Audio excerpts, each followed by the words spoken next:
Olá, este é o blog Civil Imobiliário e no vídeo de hoje eu tenho a satisfação de entrevistar o Dr. Sérgio Giacomino, registrador na capital, doutor em Direito Civil pela Unesp e atual presidente do IRIB.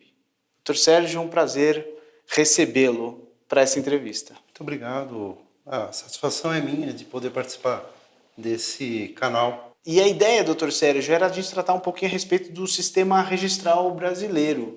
Você, na qualidade de atual presidente do IRIB, eu gostaria de como você vê o sistema registral brasileiro, a eficiência dele, os desafios.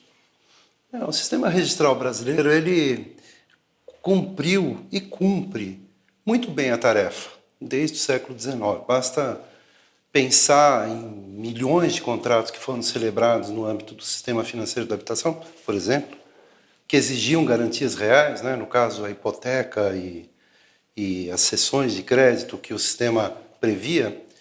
Toda essa estrutura só foi possível porque o Brasil tinha à sua disposição um sistema bastante robusto, tecnicamente bem estruturado, de registro de direitos, de registro de imóveis, como a gente chama, mas basicamente é um registro de direitos, né?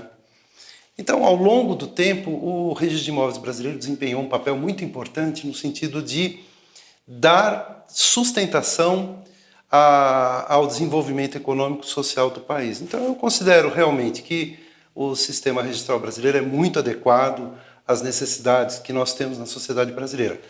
E agora, né, visto em perspectiva, nós temos o desafio de transformar o sistema registral para que possa atuar em bases eletrônicas. Como seria isso na prática? Nós estamos agora numa fase de interconexão das várias unidades, né? Porque o modelo do registro imobiliário no Brasil nasceu como uma espécie de delegação. Já no século XIX, quando foi criado, em 1846, foi destacado um profissional do direito que pudesse se encarregar de fazer a inscrição, não é, dos direitos e fazer a publicidade desses direitos, né?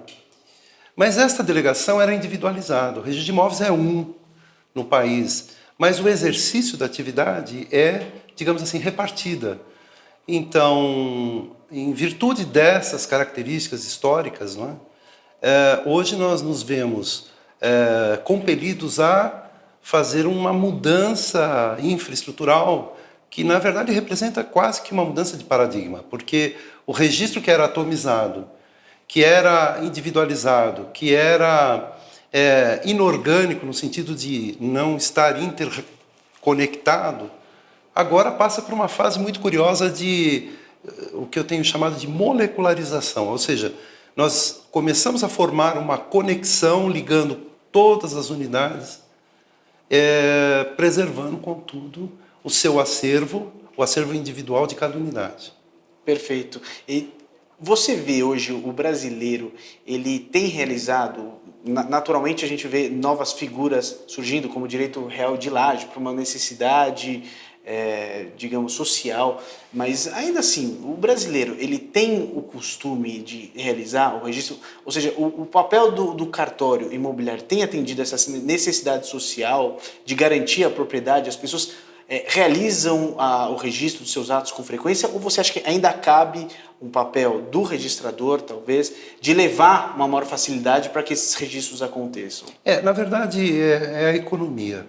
A gente pensa no seguinte, houve um problema, por exemplo, no norte da Espanha, que era o fenômeno do fracionamento da propriedade rural, que era já pequena, aí então o cidadão vinha a falecer, os herdeiros herdavam aquela pequena gleba, e aí havia uma nova sucessão e a multiplicação de titulares de direitos.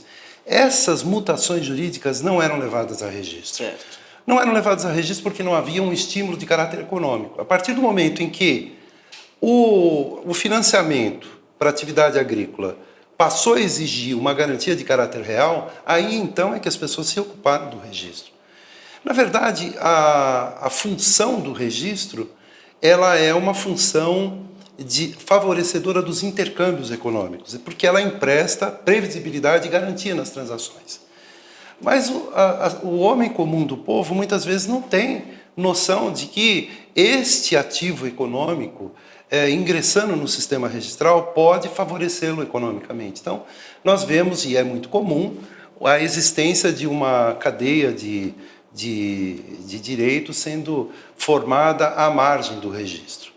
Mas toda vez que o titular de um direito necessita de uma garantia, toda vez que ele necessita de uma potencialização do seu próprio direito para favorecê-lo nos intercâmbios econômicos, porque uma garantia de caráter pessoal custa mais caro do que uma garantia de caráter real, sim, aí então ele acorre ao registro de imóveis e então regulariza a sua situação. Nenhum financiamento do crédito imobiliário até agora, e por boa orientação do Banco Central, nenhuma transação de garantia se faz sem que esse registro seja feito. Esta é uma garantia do crédito imobiliário, dos credores de modo geral, e é também uma garantia individual. Veja, o registro de imóveis tem uma dupla face. Ele garante, ao mesmo tempo, o titular inscrito, né, que é o titular do direito, o proprietário, ou o titular de um direito real limitado, mas também garante o terceiro. Então, esta feição dinâmica deste lado e estática deste lado compõe as duas faces desse sistema complexo que é o registro de imóveis. Ele tem uma importância muito maior aqui, na medida em que ele pode, de alguma maneira, derrubar os custos transacionais relacionados com os intercâmbios econômicos que têm por objeto bens imóveis. Então, o sistema do registro é importante, muitas vezes não é percebida a sua importância, mas permanece como o guardião da tutela individual e a tutela da coletividade em relação àqueles direitos inscritos. No âmbito do mercado imobiliário, a gente vê novos negócios imobiliários acontecendo, a exemplo de contratos build-to-suit, contratos de time-sharing, que são contratos entendidos como atípicos, e a gente ainda vê uma certa dificuldade na realização do registro desses atos que não estão na lei de registros públicos. E assim, parece que a corregedoria do tribunal ela é bem firme no sentido de que só devem ser registrados os atos especificamente... Existe uma confusão em relação a... Desculpa te interromper, mas uma coisa é a tipicidade dos direitos reais. Certo. É que elas são inúmeros clausos, embora uma tendência hoje dos mercados é a criação dessas novas modalidades de titulação com eficácia real. E a tipicidade de direitos reais levou, de alguma forma, como uma espécie de projeção homóloga, à construção da tese de que os fatos inscritíveis também são inúmeros clausos. Certo. A rigor, isso não deveria ser assim, né? É possível construir doutrinariamente e sustentar a tese de que os fatos inscritíveis não são, digamos assim, uma projeção automática da tipicidade dos direitos reais. Tanto isso é verdade que alguns direitos que têm caráter obrigacional, uma locação, a eficácia real desses contratos de locação, direito de preferência, cláusula de vigência no caso de alienação, esses contratos são levados a registro e não são propriamente direitos reais. Verdade. Outros exemplos podem ser extraídos da própria realidade. Todo tipo de gravame judicial, penhora, resto, sequestro, se trata de direito real propriamente dito, mas de alguma forma são direitos que repercutem no direito inscrito e, por essa razão, são acolhidos no registro de imóveis, tendo em vista que a informação sobre a situação jurídica do imóvel interessa a toda a coletividade. Doutor Sérgio, agradeço muitíssimo a sua entrevista, as suas palavras, foi um prazer recebê-lo. Muito obrigado. Viu?